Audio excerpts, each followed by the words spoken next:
তোমরা কেমন আছো? আমি ভালো আছি। দেখতে পাচ্ছেন গাইস, আজকে আমি ঢাকা সিলেটের মহাসড়কের হবিগঞ্জ জেলার নবগঞ্জ উপজেলার জনতা বাজারে গরু দেখেছি।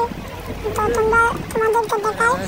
তো গাইস, এইটা গরু অনেক খুব যে একটা বড় গরু, সবচেয়ে বড় গরু, সবাই দেখতে থাকো। আমার কাছে এটা খুব ভালো লেগেছে, তো তোমরা দেখতে থাকো। তো গাইস, এই মুহূর্তে আমরা চলে যাবো মেইন হাটে। তো দেখতে পাচ্ছি কি সুন্দর সুন্দর গরু। তো আমরা এখন চলে যাবো একটা লাল গরুর সামনে। এখানে দেখতে পাচ্ছি খুব একটু সুন্দর দুটো গরু। এখন আমরা চলে যাবো একটা বড় গরুর কাছে। এটা আমার কাছে অনেক ভালো লেগেছে। এটা ফ্রিজিয়ান গরু। এটা গরু খুব সুন্দর। এটা 1,50,000 দাম হয়েছে, কিন্তু সে গরু ছাড়ে নাই।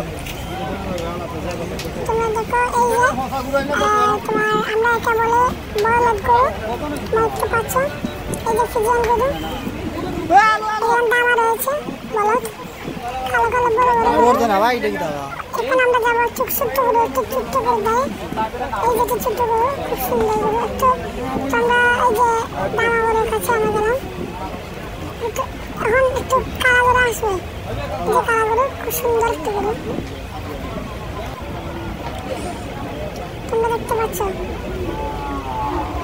এখন আমরা তোমাকে দেখাবো মহিষ। মহিষ তো তোমরা সবাই ছিল। এই যে মহিষ, খুব সুন্দর সুন্দর মহিষ গুলা, খুবই দাম, অনেক দাম। এই যে একটু গরু, এটাই বলেছিলাম তোমাদেরকে, একটি সর্বোচ্চ গরু। এই যে খুব ছোট ছোট গরু। আমি একটু দেখতে পাচ্ছি আমরা আজকের বেলাটা বুঝলাম এটা হাঁটতে হয়। এই যে তোমরা দেখতে পাচ্ছ, এই গরুটা খুবই সুন্দর, খুবই সুন্দর গাইস।